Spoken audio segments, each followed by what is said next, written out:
You still eating off Don't Rush? Yeah, of course, man. People are still hearing it, innit? We didn't plan for Don't Rush to be a worldwide hit. Like, you can be on social media and all of that and not like actually be getting it like that. Bring home the cake, innit? Yeah. You men are on social media chatting, but you ain't making no hits, no money. Successful men, they are spreading their semen across the planet. We never really felt that like one hit wonder thing. No, I mean like, can you top it? This is the +44 podcast. I'm Zeze Millz. Yeah, what's that about? What was that all and about? I'm Sideman. Music, culture, UK. This is +44 from Amazon Music. Shall we spin the wheel? Yeah. Me spin it. Go on, you're the closest. Tick, tick, tick, tick, tick, tick, tick, tick. Ooh. Phone a celeb. We haven't had that in a while. Yeah. I actually don't have my phone. The team's got the phone. And the team is so far away. How can we get to the team? The team's quick, man. It's as if the team isn't in the room that we're in. You have to do it again. You can't do that. Can you spin it for me? I'm just chilling with Dave. You wanna spin it? Tick, tick, tick, tick, tick, tick, tick, tick, tick, tick, tick, tick, tick, tick. Last date. When was your last date? With someone that you liked. I ain't been on a date in a minute, you know. Why do guys not date anymore? It's a dying sport. Young T Bugsey, help me, Simon. Help me. These guys are successful artists. Are you got any of you in your 30s? No, young men. Young successful men, right? They are spreading their semen across the planet like a plague. And they don't have time to date. Why would I date when there's so many women in my DMs that will come right to the address that I give them? Just postcode, not even door address. And then I give them the door address once they say they're outside. And then they come I don't even have to explain to this woman that she needs to go home. She wipes herself off and she leaves my abode. That's with women that you probably are not that interested in. Every rapper, every guy of status, there's always a woman that they are going to have to date. You're going to have to date. You're going to have to do that. And then they ignore that woman. No, they don't. Not always. Listen. Not always, but sometimes. Yeah. No, do you know what it is? I really haven't been on a date in a minute. I've just been working. You've been working. Also, this says last dates, not time specific. I'm trying to think about it. Has it been this year? Oh, so much things have been going on, like my hair. Like, I'm just, wait, are any of you actually taken? Young T, you seemed a bit flustered by that question. You're right. You're good. Why? You're good. No, man, I'm easy. Are you taken or not? Me, I'm taking. That means it's complicated. It's a personal question, isn't it? I guess so. Oh, God, it's an argument when this clip gets seen, bro. Definite argument, What do you mean? Why didn't you say nothing? I feel like you should say something that doesn't get you in trouble. Yeah. But also doesn't stop you from... This is why a conversation has to happen. You have to say to her, listen, in the public eye, I need to appear single. If somebody asks me on the podcast if I'm single or anywhere else, I'm going to say yes. But you know what it is. You ain't had that conversation, or else you would have just said I'm single. But because you ain't had that, but I've got you today now. You gotta have that conversation. I wouldn't be with someone if they said that, you know. But you right now ain't claiming hella brothers. Yeah, because there's no thousands of men are unclaimed. Because there's no one to claim. Like, we tried to do bear digging on you today. We couldn't find nothing. Not one thing. I think squeaky clean. You're not. I don't see you on the blogs. I don't see you. You kind of just. We're just unproblematic. Got cheat on somebody or something, like unproblematic, innit? You know what I mean? We're just cool guys, innit? Yeah. Girl got pregnant or something, like gotta do something. Go prison and come out. That's a rollout now. We're just not really in the theatrics, innit? Like, we're just not really theatrics, man, innit? We're just straightforward brothers, innit? Do you ever think though, maybe if we was a bit more on socials, as in showing personal life and whatever, that people, because obviously people care, but there's always that extra caring when there's a bit of drama or something going on around the person. Do you ever think maybe like, or you just, it's what it is? Yeah, no, we hear it all the time, like on the back end, innit? On like the management side, innit? But it's like a lot that but it's like, they're on you, do this and do that. But it's like, at the same time, it's like, once you gotta know what comes with that, innit? You can want to be on social media and be lit on social media or whatnot, and then like now your whole life is part of the social media thing now, innit? When it's not going your way. Where do you get all that common sense from? You man sound sensible. Where's that from?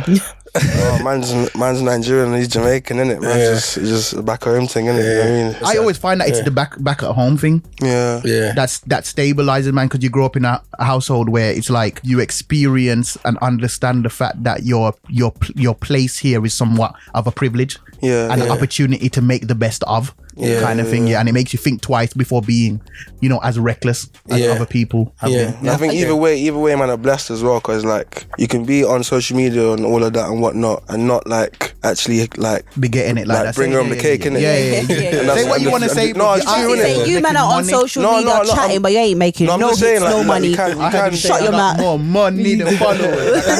I heard what you said. We heard what you said. But like you get what I mean, innit? So it's like at the end of the day, like if the back end's straight, I'm alright, innit? Yeah, because if you're making bangers, you're gonna get shows. You're going to get shows. Now, how was life during COVID when there were no shows? Luckily, no. For them, it was fine because Don't Rush and everyone was doing a Don't Rush challenge, wasn't they? But so for you make money off that. Well, obviously streaming, But it's not necessarily money though. It's a lot of people during lockdown. They struggled with people caring about them because a lot of artists didn't even want to put music out because people were thinking. But did you feel like Don't Rush took on a life of its own beyond you? 100%. I'm answering the questions for you. Yes, it did. I'd say it became bigger than anything that we could have expected, innit?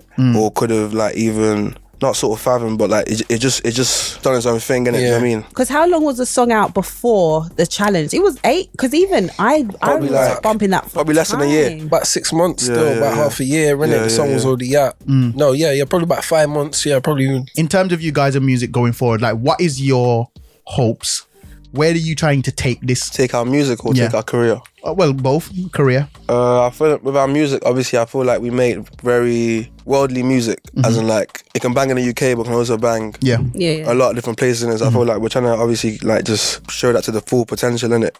I feel like a lot of people see it in us already, but I feel like we just need to do it more. Just prove it. I feel like with every song we drop, more and more people like believe it more in it. Like these guys, they're actually hard. You're proving that you can do it again. You know what I'm saying? Because that feeling of people assuming you're like a one-hit wonder, that must piss you off. Because like, to be honest, I feel like because we've done it so much at the start, we never really felt that like one-hit wonder thing. No, I mean like when you have a big song, I feel like the pressure of everyone, whether you are not. You think can you top it? They always give that pressure, like, can you top it? Then as a musician, because even me, like with interviews, I'll be like, oh my God, that did really well. My next interview might not.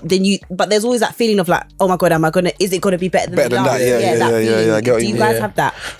Or you just, it is what it is? I think for us, it's more the people around us that put that pressure on you. Yeah, try and put that pressure on us. Stop putting pressure on my guys. Yeah, I think. I don't think we think like that, innit? I don't think we try and approach things like that. I think we understand like man can have a hit this week, drop a song next week, and it's not gonna do the same. That's just music. As that, but it doesn't mean it's not good. It's not a good song. It's not good. And it doesn't mean it hasn't put money in your pocket. You know what I mean? And it doesn't mean it hasn't put money in our pocket, and it just maybe the stars didn't align with that song to do that. And like every song doesn't have to be that. And especially, I think for us, just off our experience, for example, like Don't Rush, like we didn't plan for Don't Rush to be a worldwide hit. Like that wasn't in no one's plan. You know what I mean? Like it wasn't streaming numbers. You know what I mean? Wild on that one. You know what I mean? Like it wasn't in no one's plan, so I can't pressure myself to make the same as that in it, because you know what I mean. Like I never planned for that to be in it. You know what I mean? So you still eating off Don't Rush? Yeah, of course, man. Like, people are still hearing it. Innit? How much has it been? I can't imagine how much it's been. Oh it must be something wild. What do you know what the number? You know the number? It's a lot. It must be. I mean, during lockdown, you could not get away from like NHS versions. You could not get that. Firefighter, WWE. Everything. Every version. No, it's a blessing still. I'm very grateful for it still. It's a blessing. So what about outside of music? Any plans for like acting? I don't know why I said acting. I don't know. Are you guys good at acting? We got a couple plans still. We got other ventures. Stuff. Yeah, other ventures that we want to do still. What about clothing? Because you guys are quite stylish. Yeah.